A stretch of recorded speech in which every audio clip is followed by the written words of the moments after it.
Hello, welcome in the YouTube session of career booster. आज के इस सेशन में हम लोग डिस्कस करेंगे 12th क्लास के Bihar board Hindi medium optics का ऑब्जेक्टिव क्वेश्चन, जो आने वाले फाइनल एग्ज़ाम के लिए काफ़ी महत्वपूर्ण है। तो जुड़े रहे हमारे इस यूट्यूब सेशन से। हालांकि इससे पहले मैं सेशन की शुरुआत करूँ, आप सभी विजिटर्स को मैं ये सलाह देना चाहूँगा कि आप सभी इन सभी प्रश्नों को एक कॉपी पर लिख लें। साथ ही साथ इसका पीडीएफ का लिंक डिस्क्रिप्शन में दिया गया है, आप चाहें तो वहाँ से भी पीडीएफ डाउनलोड कर सकते हैं। तो जुड़े रहे हमारे इस सेशन से। चलिए शुरू करते हैं इस सेशन को। आज का पहला प्रश्न है, दर्पण कितने प्रकार के होते हैं? तो दर्पण दो प्रकार के होते हैं, समतल दर्पण तथा गोलीय दर्पण। इस हिसाब से हमारा ऑप्शन नंबर डी सही हो जाएगा। देखते हैं नेक्स्ट क्वेश्चन। क्वेश्चन नंबर 2 है, एक उत्तल लेंस की क्षमता 1 डायोप्टर है, तो उस लेंस की फोकस दूरी क्या हो जाएगी? तो इसका करेक्ट ऑप्शन हो जाएगा ऑप्शन नंबर सी। इससे पहले हम एक बात आप लोग को बताना चाहते हैं कि इसमें जितना भी न्यूमेरिकल है उसके लिए हम एक अलग से यूट्यूब सेशन लेकर आएंगे। सारे न्यूमेरिकल को उसमें डीपली बना के आपके साथ शेयर किया जाएगा। तो आज आप लोग सिर्फ करेक्ट ऑप्शन देखें और इसका एनालिसिस अगले वीडियो में कर दिया जाएगा। ठीक है, चलिए तो देखते हैं आज का तीसरा क्वेश्चन। प्रकाश एक प्रकार का है, तो हम सभी जानते हैं कि प्रकाश एक प्रकार का तरंग है, इसलिए करेक्ट ऑप्शन हो जाएगा option number B. Question number 4, ये जो है आपके सामने दिख रहा है, ये न्यूमेरिकल है। तो अभी करेक्ट ऑप्शन मैं बता दे रहा हूँ, और न्यूमेरिकल सेशन जो चलेगा यूट्यूब पे, उसमें ये सारे न्यूमेरिकल को बना के आपके साथ शेयर किया जाएगा। कह रहा है कि किसी गोलीय दर्पण की किसी पतले गोलीय लेंस दोनों की फोकस दूरी -15 सेंटीमीटर दर्पण तथा लेंस संभवतः है। माने क्या क्या हो सकता है ये आपको बताना है। क्वेश्चन नंबर 4 कह रहा है, प्रकाश के अपवर्तन के कितने नियम होते हैं? तो हम सभी जानते हैं कि प्रकाश के अपवर्तन के 2 नियम होते हैं, तो इसका करेक्ट ऑप्शन हो जाएगा ऑप्शन बी।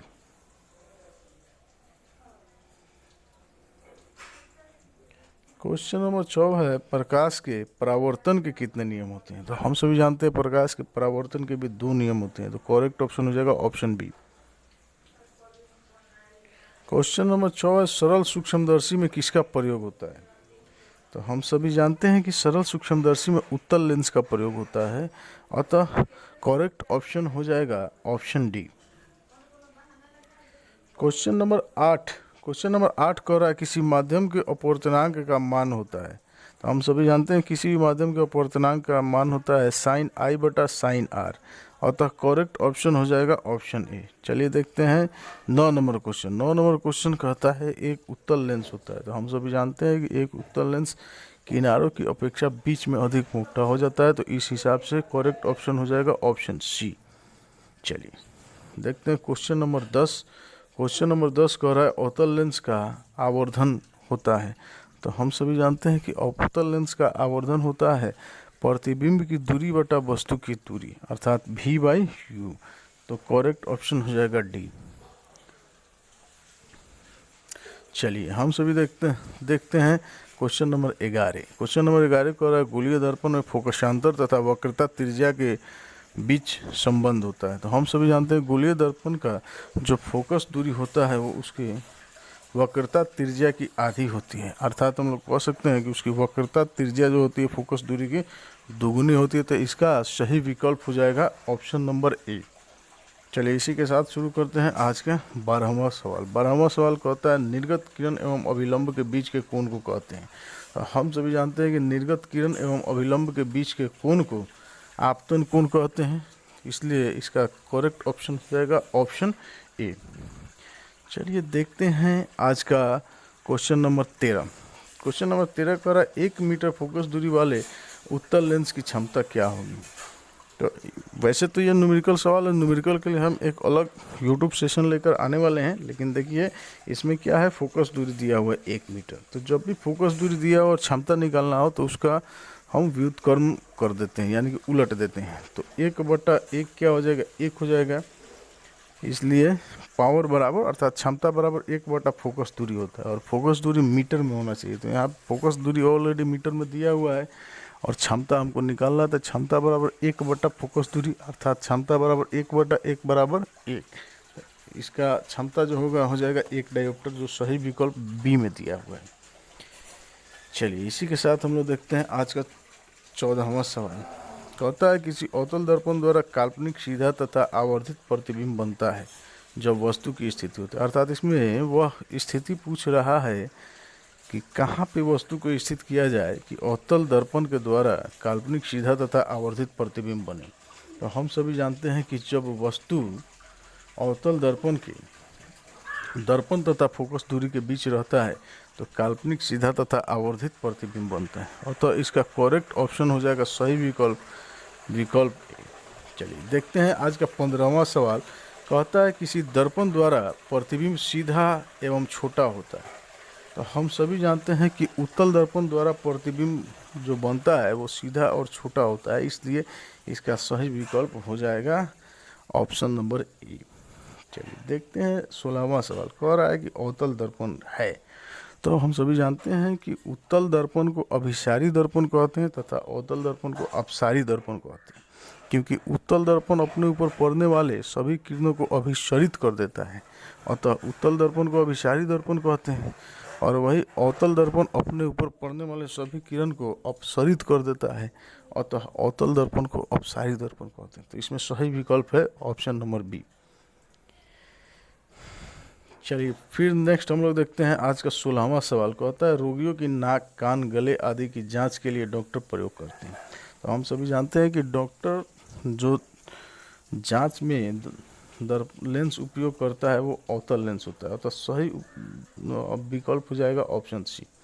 चलिए देखते हैं आज का 18वां सवाल। कहता है कि निम्नलिखित में किस दर्पण द्वारा किसी वस्तु का वास्तविक प्रतिबिंब प्राप्त किया जाता है। हम सभी जानते हैं कि अवतल दर्पण में हमेशा वास्तविक प्रतिबिंब बनता है, अतः सही विकल्प हो जाएगा विकल्प नंबर बी।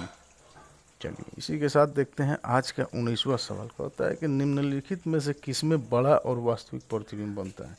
तो हम सभी जानते हैं कि अवतल दर्पण द्वारा हमेशा बड़ा और वास्तविक प्रतिबिंब बनता है, तो इसका सही विकल्प हो जाएगा ऑप्शन सी। चलिए देखते हैं आज का 20वां क्वेश्चन।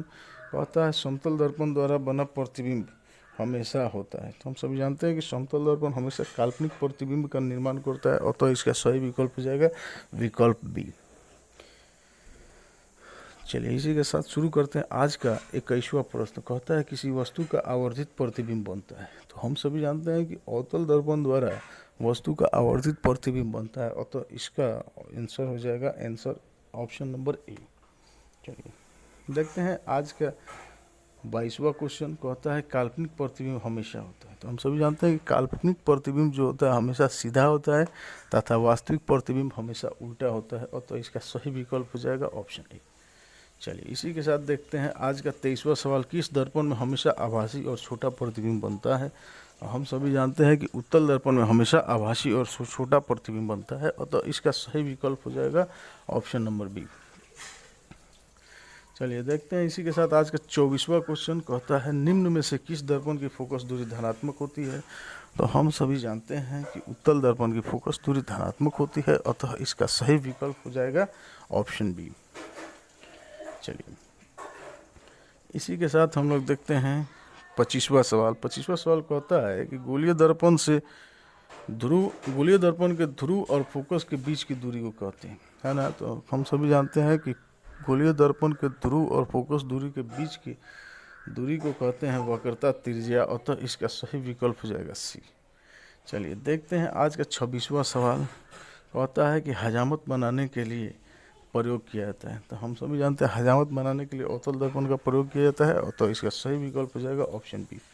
देखते हैं आज का 27वां सवाल। 27वां सवाल कहता है कि सोलर कुकरों में प्रयोग होता है। हम सभी जानते हैं कि सोलर कुकर में अवतल दर्पण का प्रयोग होता है, क्योंकि सूर्य से जो प्रकाश आता है वो अवतल दर्पण पर पड़ने के बाद एक जगह अपसरित हो जाती है, तथा वहाँ का तापमान बढ़ जाता है। इसीलिए अवतल दर्पण का उपयोग सोलर कुकर में किया जाता है तथा चारों तरफ सभी पृष्ठ पर, उस दर्पण के सभी पृष्ठ पर पड़ने वाले सूर्य के समस्त किरण एक जगह कुकर के बेस में, कुकर के आधार पर क्या हो जाए, अपसरित हो जाए तथा वहाँ का तापमान बढ़ जाए और भोजन आसानी से पक जाए। तो इसका सही विकल्प हो जाएगा ऑप्शन बी।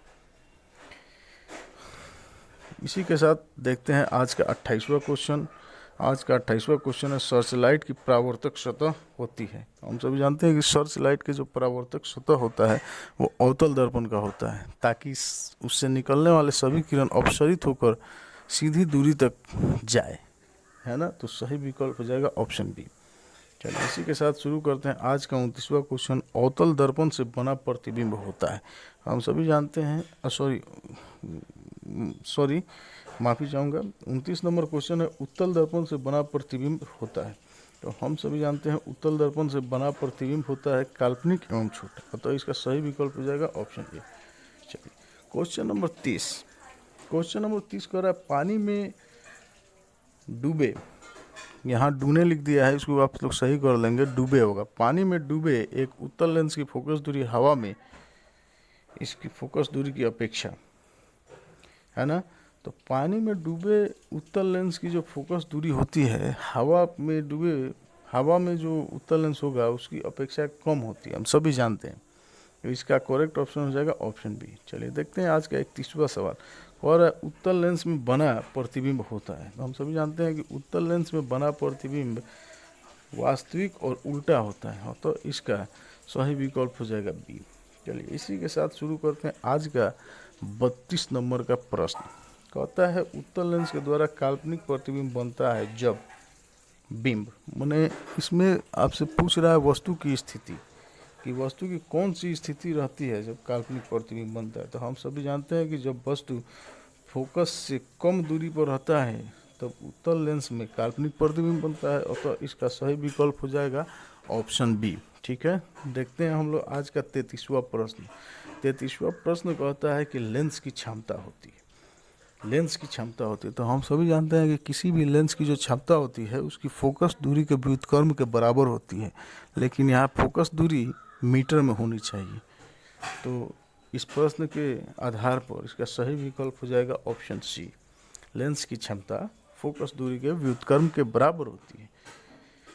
चलिए इसी के साथ देखते हैं आज का 34वां प्रश्न। कह रहा है कि उत्तल लेंस में जब बिंब वस्तु को ही बिंब कहते हैं, है ना।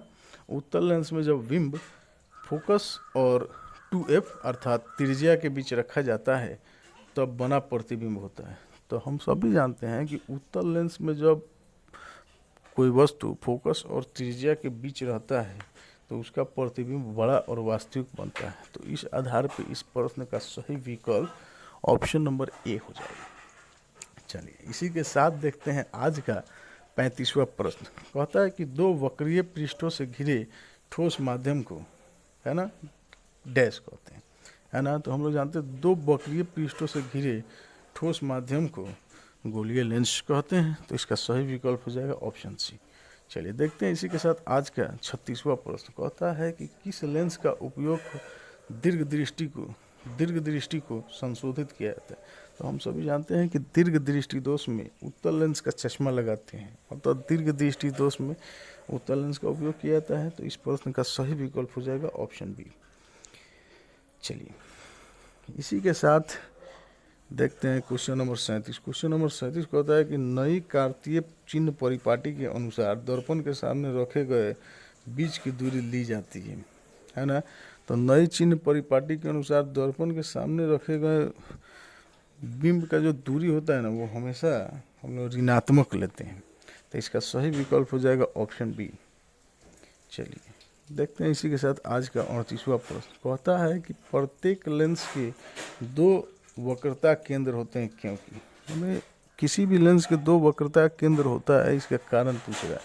तो इसका कारण होता है कि वह लेंस की दो वक्र सतहें होती है, तो अर्थात इसका सही विकल्प हो जाएगा ए। चलिए शुरू करते हैं आज का 39वां प्रश्न। कहता है कि उस अवतल दर्पण की फोकस दूरी 10 सेंटीमीटर है तो उसकी त्रिज्या क्या होगी। तो हम सभी जानते हैं कि किसी भी लेंस की त्रिज्या जो होती है उसकी फोकस दूरी की दुगुनी होती है, फोकस दूरी की दुगुनी होती है। तो यहाँ फोकस दूरी दिया है 10 सेंटीमीटर, इसलिए उसकी वक्रता त्रिज्या हो जाएगी 10 गुना 20 सेंटीमीटर, अर्थात इसका सही विकल्प हो जाएगा ऑप्शन नंबर बी। चलिए इसी के साथ शुरू करते हैं आज का 40वां प्रश्न। कहता है एक गोलीय दर्पण की वक्रता त्रिज्या 40 सेंटीमीटर, तो इसकी फोकस दूरी क्या हो जाएगी। तो हम सभी जानते हैं कि गोलीय दर्पण की जो फोकस दूरी होती है उसकी वक्रता त्रिज्या की आधी होती है, और यहाँ पे वक्रता त्रिज्या 40 सेंटीमीटर दिया हुआ है, और तो इसका आधा 20 सेंटीमीटर हो जाएगा, अर्थात इसकी फोकस दूरी 20 सेंटीमीटर हो जाएगी, इसलिए इसका सही विकल्प हो जाएगा सी। चलिए देखते हैं इसी के साथ आज का अगला प्रश्न, प्रश्न संख्या 41। कहता है 10 सेंटीमीटर फोकस दूरी वाले एक अवतल दर्पण के सामने 20 सेंटीमीटर की दूरी पर एक बिंब रखने पर उसका प्रतिबिंब कहाँ बनेगा, है ना। तो 10 सेंटीमीटर फोकस दूरी वाले अवतल दर्पण के 20 सेंटीमीटर की दूरी पर बिंब रख रहा है, अर्थात 20 सेंटीमीटर, चूँकि 10 सेंटीमीटर यहाँ फोकस दूरी है तो 20 सेंटीमीटर उसकी वक्रता त्रिज्या हो जाएगा। अब वक्रता त्रिज्या पर जब कोई वस्तु रहता है तो उसका प्रतिबिंब भी वक्रता त्रिज्या पर ही बनता है अवतल दर्पण के स्थिति में। अतः यहाँ पे जो प्रतिबिंब बनेगा वो दर्पण के वक्रता त्रिज्या के ऊपर ही बनेगा, अतः इसका सही विकल्प हो जाएगा ऑप्शन नंबर ए। चलिए इसी के साथ देखते हैं आज का 42वां प्रश्न। कहता है कि एक उत्तल लेंस से 30 सेंटीमीटर की दूरी पर एक बिंब रखी गई है, लेंस से बराबर दूरी पर वास्तविक प्रतिबिंब बनता है, तो लेंस की फोकस दूरी क्या होगी। देखिए ये मुख्य रूप से आंकिक का प्रश्न है, न्यूमेरिकल है, इसको अलग से हम जो न्यूमेरिकल का सेशन लेके आएंगे उसमें हम कराएंगे। अभी आप लोग इसका सिर्फ आंसर जान जाइए, इसका ऑप्शन करेक्ट ऑप्शन होगा, सही विकल्प होगा ऑप्शन नंबर सी। आप लोग स्वयं बनाने का प्रयास कीजिए तथा हम जब वो सेशन लाएंगे आप उससे मैच कर लीजिएगा। चलिए देखते हैं आज का 43वां प्रश्न। कहता है एक उत्तल लेंस की फोकस दूरी 10 सेंटीमीटर है, तो लेंस की क्षमता क्या होगी। फोकस दूरी 10 सेंटीमीटर दिया है, लेंस का क्षमता निकालना है। तो हम सभी जानते हैं किसी भी लेंस का जो क्षमता होता है उसकी फोकस दूरी की व्युत्क्रम होती है, लेकिन शर्त क्या है कि फोकस दूरी मीटर में होनी चाहिए। तो यहाँ 10 सेंटीमीटर फोकस दूरी दिया है, अर्थात फोकस दूरी बराबर 10 सेंटीमीटर। अब इसको मीटर में बदलेंगे तो 0.1 मीटर हो जाएगा, अर्थात इसका फोकस दूरी 0.1 मीटर हो जाएगा। अब हमको निकालना है क्षमता, तो क्षमता के लिए फोकस दूरी को उलट देंगे, यानी कि इस लेंस की जो क्षमता होगी 1/, फोकस दूरी अर्थात 1/0.1 हो जाएगा, यानी कि कटने के बाद वो हो जाएगा 10, अर्थात 10 डायोप्टर इसकी क्षमता हो जाएगी। और उत्तल लेंस है तो चिन्ह परिपाटी के अनुसार उसकी चिन्ह क्या हो जाएगी, प्लस हो जाएगी। तो यहाँ उसकी जो क्षमता होगी 10 डायोप्टर हो जाएगी, प्लस 10 डायोप्टर, जो करेक्ट ऑप्शन बी है। चलिए इसी के साथ हम लोग देखते हैं आज का 44वां प्रश्न। कहता है कि प्रकाश तरंग का उदाहरण है, तो प्रकाश तरंग का उदाहरण है पराबैंगनी तरंग। ठीक है, चलिए देखते हैं आज का 45वां प्रश्न। कहता है कौन सा लेंस अभिसारी लेंस कहलाता है। तो मित्रों पिछले प्रश्नों में भी हम आपको अभिसारी लेंस का बारे में वर्णन कर दिए हैं। आपको फिर से मैं बताना चाहता हूँ कि उत्तल लेंस अपने से होकर गुजरने वाले सभी प्रकाश किरणों को अभिसरित कर देती है, अतः उसे अभिसारी लेंस कहते हैं, तथा अवतल लेंस अपने से गुजरने वाले सभी प्रकाश किरणों को अपसरित कर देती है, अतः उसे अपसारी लेंस कहते हैं। इसलिए इस प्रश्न का सही विकल्प हो जाएगा ऑप्शन नंबर ए। चलिए इसी के साथ देखते हैं आज का 46वां प्रश्न। कहता है गोलीय दर्पण के परावर्तक पृष्ठ की वृत्ताकार सीमा रेखा का व्यास कहलाता है। तो हम सभी जानते हैं कि गोलीय दर्पण के परावर्तक पृष्ठ की वृत्ताकार सीमा रेखा का व्यास गोलीय दर्पण का द्वारक कहलाता है। तो सही विकल्प हो जाएगा ऑप्शन डी। चलिए इसी के साथ देखते हैं आज का 47वां प्रश्न। कहता है निम्न में से कौन उत्तल दर्पण की फोकस दूरी है जिसकी वक्रता त्रिज्या 32 सेंटीमीटर होगी। तो हम सभी जानते हैं कि उत्तल लेंस की जो फोकस दूरी होती है उसकी वक्रता त्रिज्या की आधी होती है। तो यहाँ पे वक्रता त्रिज्या 32 सेंटीमीटर दिया हुआ है, इसलिए उसकी फोकस दूरी 32/2 यानी कि 16 हो जाएगी। और चूँकि यह उत्तल दर्पण है अतः चिन्ह परिपाटी के अनुसार वहाँ पे धनात्मक चिन्ह हो जाएगा, अतः दिए गए प्रश्न के लिए उत्तल दर्पण की फोकस दूरी प्लस 16 सेंटीमीटर हो जाएगी। तो सही विकल्प है विकल्प सी। चलिए आज का 48वां प्रश्न, यदि किसी बिंब का प्रतिबिंब का आवर्धन ऋणात्मक है तो उस प्रतिबिंब की प्रकृति क्या होगी। तो मित्रों, हम सभी जानते हैं कि यदि किसी बिंब के प्रतिबिंब का आवर्धन जब ऋणात्मक होता है तो उसकी प्रतिबिंब वास्तविक तथा उल्टा बनती है, तो इसका सही विकल्प हो जाएगा ऑप्शन ए। चलिए इसी के साथ ये भी 48 प्रश्न है। चलिए इसी के साथ शुरू करते हैं आज का 49वां प्रश्न। कहता है गोलीय दर्पण का परावर्तक पृष्ठ वक्रता हो सकता है ना। तो गोलीय दर्पण का जो परावर्तक पृष्ठ होता है वो वक्रता हो सकता है, बाहर की तरफ भी हो सकता है, अंदर की तरफ भी हो सकता है, तो इसका सही विकल्प हो जाएगा ऑप्शन सी। चलिए इसी के साथ देखते हैं आज का 50वां प्रश्न। कहता है वह गोलीय दर्पण जो अंदर की तरफ वक्रित हो क्या कहलाता है। तो हम सभी जानते हैं कि अवतल दर्पण अंदर की तरफ वक्रित होता है, अर्थात अंदर की तरफ धंसा होता है, और उत्तल दर्पण बाहर की तरफ वक्रित होता है, अर्थात बाहर की तरफ निकला होता है। तो यहाँ सही विकल्प हो जाएगा ऑप्शन ए। चलिए देखते हैं आज का 51वां प्रश्न। कहता है वह गोलीय दर्पण जो बाहर की तरफ वक्रित हो, तो जो बाहर की तरफ वक्रित हो उसे उत्तल दर्पण कहेंगे, सही विकल्प हो जाएगा ऑप्शन सी। चलिए देखते हैं इसी के साथ आज का 52वां प्रश्न। कहता है कि गोलीय दर्पण के परावर्तक पृष्ठ के केंद्र को दर्पण का डैश कहते हैं। तो हम सभी जानते हैं कि गोलीय दर्पण के परावर्तक पृष्ठ के केंद्र को दर्पण का ध्रुव कहते हैं, अतः इसका सही विकल्प हो जाएगा ऑप्शन बी। चलिए इसी के साथ देखते हैं आज का 53वां प्रश्न। कहता है गोलीय दर्पण का वक्रता केंद्र को किस अक्षर से सूचित करते हैं। तो हम सभी जानते हैं कि गोलीय दर्पण के वक्रता केंद्र को सी से सूचित करते हैं, तो सही विकल्प हो जाएगा ऑप्शन ए। चलिए देखते हैं आज का 54वां प्रश्न। कहता है किसी लेंस द्वारा उत्पन्न आवर्धन का एसआई मात्रक क्या होता है। तो हम सभी जानते हैं कि आवर्धन का कोई एसआई मात्रक नहीं होता है, क्योंकि आवर्धन जो होता है वो वस्तु की दूरी बटा प्रतिबिंब की दूरी का अनुपात है, अर्थात यह एक ही प्रकार के भौतिक राशियों का अनुपात है। और ये हम तो जानते हैं कि जब कोई भौतिक राशि एक ही प्रकार के दो भौतिक राशि का अनुपात होता है तो वह इकाईहीन तथा विमाहीन होता है, अतः यहाँ पे आवर्धन इकाईहीन हो जाएगा। चलिए देखते हैं आज का 55वां प्रश्न। कहता है निम्न में से किस लेंस की फोकस दूरी धनात्मक होती है। तो हम सभी जानते हैं कि उत्तल लेंस की फोकस दूरी धनात्मक होती है, अतः इसका सही विकल्प हो जाएगा ऑप्शन बी। शुरू करते हैं आज का 56वां प्रश्न। कहता है प्रकाश की किरणों का पथ दर्शाने वाले चित्रों को कहते हैं। तो हम सभी जानते हैं कि प्रकाश की किरणों के पथ दर्शाने वाले चित्र को किरण आरेख कहते हैं, इसलिए इसका सही विकल्प हो जाएगा ऑप्शन ए। चलिए देखते हैं आज का 57वां प्रश्न। कहता है गोलीय दर्पण के परावर्तन पृष्ठ की वृत्ताकार सीमा रेखा का व्यास दर्पण का कहलाता है। तो हम सभी जानते हैं कि गोलीय दर्पण के परावर्तन पृष्ठ की वृत्ताकार सीमा रेखा का व्यास दर्पण का द्वारा कहलाता है। देखते हैं आज का 58वां प्रश्न।